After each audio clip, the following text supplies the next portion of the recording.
City union bank all in one ஆப்ல இருந்து video KYC மூலமா வீட்ல இருந்தே பேங்க் அக்கவுண்ட் ஓபன் பண்ணலாம். வீடியோ கால்லயே வெரிஃபிகேஷன் முடிஞ்சிரும். City union bank. தற்போது வந்துள்ள அண்மை செய்தி. சிவகங்கை திருப்புவனத்தில் போலீசாரால் தாக்கப்பட்டு உயிரிழந்ததாக கூறப்படும் அஜித்குமார் உடலில் 18 இடங்களில் காயம் என தகவல் வெளியாகியுள்ளது. போலீசாரால் தாக்கப்பட்டதாக கூறப்படும் அஜித்குமார் உடல் ரீதியாக சித்திரவதை செய்யப்பட்டதற்கான ஆதாரங்கள் உள்ளன. அஜித்குமார் உடலில் 18 இடங்களில் பெரிய அளவில் காயம் இருப்பது பிரேத பரிசோதனை மூலம் தெரியவந்துள்ளதாக தகவல் வெளியாகியுள்ளது. அஜித்குமாரின் மண்டை ஓடு தொடங்கி கை, முதுகு, கால்களின் பாதங்கள் வரை கடுமையான காயங்கள் இருந்துள்ளன. உடலில் வெளிப்புறம் மட்டுமல்லாமல் உட்புறங்களிலும் இரத்த கசிவு உள்ளிட்ட காயங்கள் இருப்பது தெரிய வந்துள்ளதாக தகவல் வெளியாகியுள்ளது. அஜித்குமாரின் கழுத்து பகுதியில் கடும் அழுத்தம் கொடுக்கப்பட்டுள்ளது.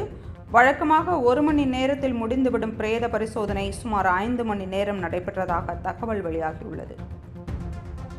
அண்மை செய்தியை பார்த்து கொண்டிருக்கிறோம். சிவகங்கை மாவட்டம் திருப்புவனத்தில் போலீசாரால் தாக்கப்பட்டதில் உயிரிழந்ததாக கூறப்படும் அஜித்குமாரின் உடலில் 18 இடங்களில் காயம் என தகவல் வெளியாகியுள்ளது. போலீசாரால் தாக்கப்பட்டதாக கூறப்படும் அஜித்குமார் உடல் ரீதியாக சித்திரவதை செய்யப்பட்டதற்கான ஆதாரங்கள் உள்ளன. அஜித்குமார் உடலில் 18 இடங்களில் பெரிய அளவில் காயம் இருப்பது பிரேத பரிசோதனை மூலம் தெரிய வந்துள்ளதாக தகவல் வெளியாகியுள்ளது. அஜித்குமாரின் மண்டை ஓடு தொடங்கி கை, முதுகு, கால்களின் பாதங்கள் வரை கடுமையான காயங்கள் இருந்துள்ளன. உடலின் வெளிப்புறம் மட்டும் அல்லாமல் உட்புறங்களிலும் இரத்த கசிவு உள்ளிட்ட காயங்கள் இருப்பது தெரிய வந்துள்ளதாக தகவல் வெளியாகியுள்ளது. அஜித்குமாரின் கழுத்து பகுதியில் கடும் அழுத்தம் கொடுக்கப்பட்டுள்ளது.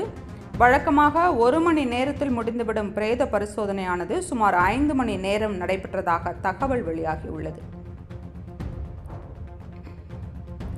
அண்மை செய்தி.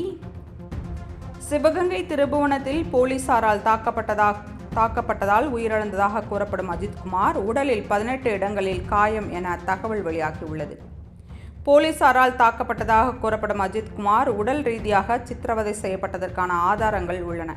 அஜித்குமாரின் உடலில் 18 இடங்களில் பெரிய அளவில் காயம் இருப்பது பிரேத பரிசோதனை மூலம் தெரியவந்துள்ளதாக தகவல் வெளியாகியுள்ளது. அஜித்குமாரின் மண்டை ஓடு தொடங்கி கை, முதுகு, கால்களின் பாதங்கள் வரை கடுமையான காயங்கள் இருந்துள்ளன.